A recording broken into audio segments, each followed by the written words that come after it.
این فقیه متبحر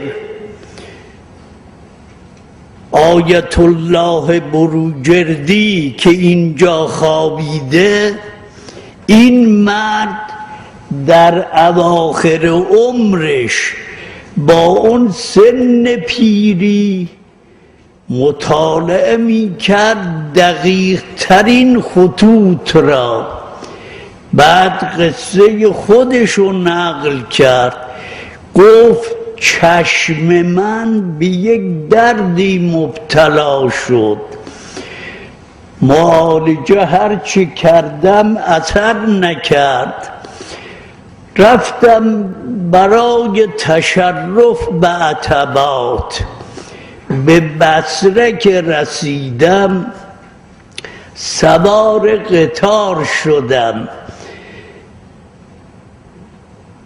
در اون جایی که من سوار بودم این زوار پیاده که قاصد زیارت سید الشهدا بودند سوار شدند.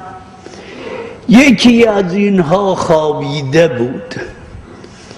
من از اون گل بین انگشت‌های پای این شخص یک کمی برداشتم، به هر دو چشم مجروحم مالیدم.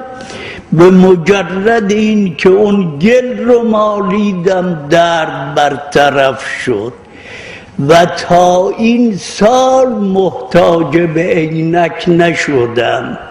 این معرفت این فقیه متبحره.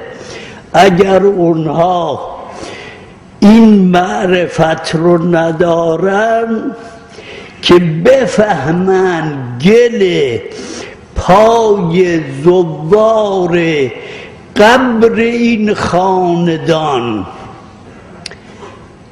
گل پای زوار قبرشون میشه شفای درد بیدرمان.